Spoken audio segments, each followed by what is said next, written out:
നാടിനെ ഒന്നാകെ ദുഃഖത്തിലാഴ്ത്തിയ വാർത്തയിലേക്കാണ് ഇനി. തിരുവനന്തപുരം ആമയിഴഞ്ചാൻ തോട്ടിൽ ഒഴുക്കിൽപ്പെട്ടു മരിച്ച മാരായമുട്ടം സ്വദേശി എൻ ജോയിക്ക് കണ്ണീരോടെ വിട. മൃതദേഹം വീട്ടുവളപ്പിൽ സംസ്കരിച്ചു. തകരപ്പറമ്പ് കനാലിൽ നിന്ന് ഇന്ന് രാവിലെയാണ് എൻ ജോയിയുടെ മൃതദേഹം കണ്ടെത്തിയത്. 3 ദിവസം രാപകലില്ലാതെ നടത്തിയ രക്ഷാദൗത്യമാണ് വിഫലമായത്.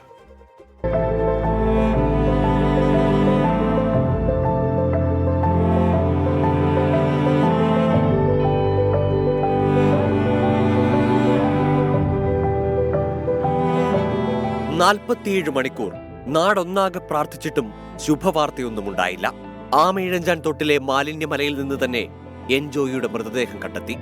നാവികസേനാ വിഭാഗം തെരച്ചിലിനിറങ്ങിയതിന് പിന്നാലെയാണ് മറ്റൊരിടത്ത് ജോയിയുടെ മൃതദേഹം കണ്ടെത്തിയെന്ന വാർത്ത വരുന്നത്. ആമയിഴഞ്ചാൻ തോടിന്റെ ഭാഗങ്ങളിൽ നിരീക്ഷണത്തിനായി നഗരസഭ നിയോഗിച്ച ശുചീകരണ തൊഴിലാളികളാണ് മൃതദേഹം ആദ്യം കണ്ടത്. 4 പേരുണ്ടായിരുന്നു. എത്തുകയാണ് കണ്ടത്. ഇത് എങ്ങനെയാ കണ്ടത്? ഇങ്ങനെ ഒരു തടുപ്പ് പോലെ നിന്ന് കിടന്ന് ശുചീകരിച്ചില്ല. ഞങ്ങളിങ്ങനെ നോക്കി വരുമായിരുന്നു. ഓഫീസിൽ നിന്ന് പറഞ്ഞിട്ട് സാറന്മാർ ഇങ്ങനെ നോക്കി. ഇത് തന്നെ ജോയിയെ തന്നെ തിരയായിരുന്നു. അങ്ങനെ പറയുമായിരുന്നു. ജോയി അപകടത്തിൽപ്പെട്ട തമ്പാനൂരിൽ നിന്ന് 1 കിലോമീറ്റർ മാറിയാണ് മൃതദേഹം കണ്ടെത്തിയത്. രാവിലെ പെയ്ത മഴയിൽ ഇവിടെ കൊഴുകിയെത്തിയത് എന്നാണ് കരുതുന്നത്.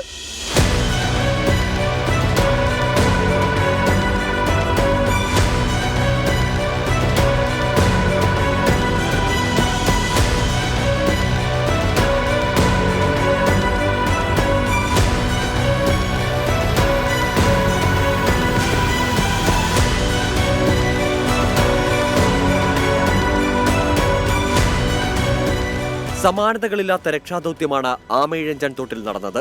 ആരും ഇറങ്ങാൻ മടിക്കുന്ന അഴുക്കുചാലിൽ ഫയർഫോഴ്സ് സ്ക്യൂബ ടീം ജോയിക്കായി മുങ്ങിത്തപ്പിയത് 2 ദിവസമാണ്. അടുത്തു പോകാൻ പോലും മനുഷ്യരറയ്ക്കുന്ന ആമയിഴഞ്ചാൻ തോട്ടിൽ 2 പകലും 2 രാത്രിയും. മാലിന്യ കൂമ്പാരങ്ങൾക്ക് നടുവിൽ ജീവൻ മറന്ന് ജോയിക്കായി അഗ്നിരക്ഷാസേനയ്ക്കൊപ്പം NDRFും പോലീസും നഗരസഭാ ശുചീകരണ തൊഴിലാളികളും പങ്കാളികളായി.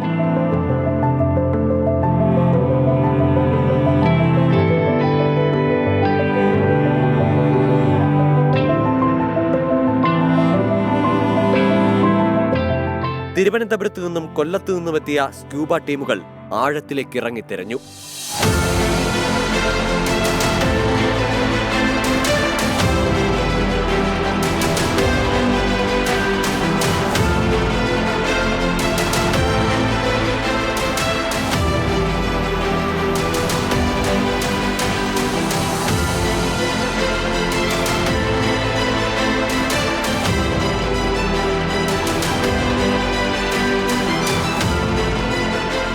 രക്ഷാപ്രവർത്തകർക്ക് വെല്ലുവിളിയായി മാലിന്യമലയും ഇടുങ്ങിയ ടണലും.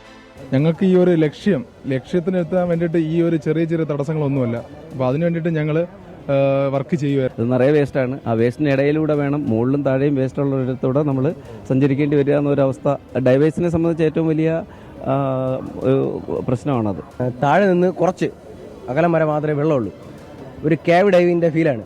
ഏക അത്താണിയായ ജോയിയുടെ വിയോഗവാർത്ത ഇനിയും ഉൾക്കൊള്ളാൻ കുടുംബത്തിന് കഴിഞ്ഞിട്ടില്ല.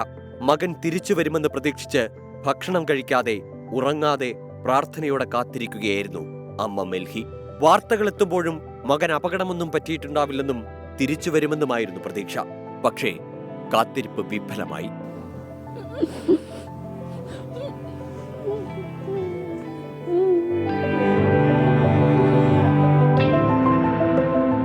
ഏതൊഴുക്കിലും നീന്തിക്കയറുന്ന ജോയിയുടെ ജീവനെടുത്തത് ആമയിഴഞ്ചാൻ തോട്ടിലെ മാലിന്യ കൂമ്പാരമെന്ന് സഹോദരി ജെസി. ഞങ്ങൾ വിചാരിച്ചില്ല. നന്നായിട്ട് നീന്തലൊക്കെ അറിയാതെ കാരണം രക്ഷപ്പെട്ട് ഇവിടെയെങ്കിലും ഇരിപ്പുണ്ടായിരിക്കും. ഇങ്ങനെ പോയെന്ന് ഞങ്ങൾ 100% വിചാരിച്ചില്ല. വേസ്റ്റ് ആയതുകൊണ്ട് മാത്രം അവന്റെ ജീവൻ നഷ്ടപ്പെട്ട. ചെറിയൊരു നഖം കൊണ്ട് പിടിക്കാനുള്ള ഒരു ഇത് കിട്ടിക്കഴിഞ്ഞു കഴിഞ്ഞാൽ അവൻ എങ്ങനെയാലും രക്ഷപ്പെടും എന്ന് പറഞ്ഞാൽ അത്രയ്ക്കും അവന് ആ ഒരു ഇതുണ്ട്, കഴിവുണ്ട്. നാടൊന്നാകെ കൈകോർത്തിട്ടും ജോയിയുടെ ജീവൻ രക്ഷിക്കാനായില്ലെന്ന വസ്തുത വലിയ ആരോപണ പ്രത്യാരോപണങ്ങൾക്കാണ് വഴിവെക്കുന്നത്. എൻ ജോയി മരിച്ചതിൽ സർക്കാരിനും നഗരസഭയ്ക്കും ഒരുപോലെ പങ്കെന്ന് പ്രതിപക്ഷം കുറ്റപ്പെടുത്തി. കേരളത്തിൽ മാലിന്യ നീക്കം നടക്കുന്നില്ല. ഇപ്പൊ ജോയിയുടെ തിരോധാനവുമായി ബന്ധപ്പെട്ട് എത്ര ടൺ മാലിന്യമാണ് അവിടെ നിന്ന് നീക്കിയത്? അപ്പോൾ ഇവർക്ക് ചെയ്യാൻ പറ്റുമല്ലോ. ഇവർ ചെയ്തില്ല. കോർപ്പറേഷനും റെയിൽവേയും തമ്മിൽ സംഘർഷം ഉണ്ടെങ്കിൽ അത് ഒത്തുതീർപ്പാക്കേണ്ടത് സർക്കാരല്ലേ? ചോദ്യങ്ങൾ ഒരുപാട് ബാക്കിയാണ്. ഒരു നേരത്തെ അന്നത്തിന് വക കണ്ടെത്താൻ വേണ്ടി നോക്കാനറയ്ക്കുന്ന അഴുക്കുചാലിലിറങ്ങുന്ന ജോയിയെ പോലെയുള്ള നിരവധി തൊഴിലാളികൾ ഇനിയും ഈ നാട്ടിലുണ്ട്. അവരുടെ ജീവനും സുരക്ഷയ്ക്കും ഇനിയെങ്കിലും ഒരു സംരക്ഷണമുണ്ടാകുമോ?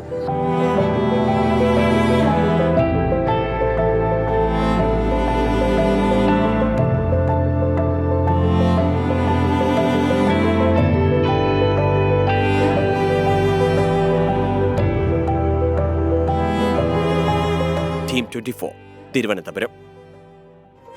കേരളം കണ്ടതാണ് ആ തെരച്ചിൽ മുഴുവൻ. മിനി ബാബു പറയുന്നുണ്ട് രക്ഷാപ്രവർത്തകർക്ക് ഒരു ബിഗ് സല്യൂട്ട് എന്നുള്ളത്. അവരെ കൊണ്ട് കഴിയാവുന്ന അവരുടെ പരിധിക്കപ്പുറം നിന്നുകൊണ്ട് രക്ഷാദൗത്യത്തിന് ഇറങ്ങിയ ആളുകളൊക്കെ അവരുടെ കടമ നിർവഹിച്ചു, ജോലി ചെയ്തു, ചുമതല നിർവഹിച്ചു. പക്ഷേ ആ രക്ഷാദൗത്യം വിഫലമാവുകയാണ് ചെയ്തത്. നാളെ അവധിയുണ്ടോ മഴയുടെ പേരിൽ എന്ന് ചോദിക്കുന്ന പ്രേക്ഷകർക്കായി, അങ്ങനെ മഴയുടെ പേരിൽ നാളെ അവധി പ്രഖ്യാപനങ്ങളൊന്നും ഇതുവരെയും വന്നിട്ടില്ല.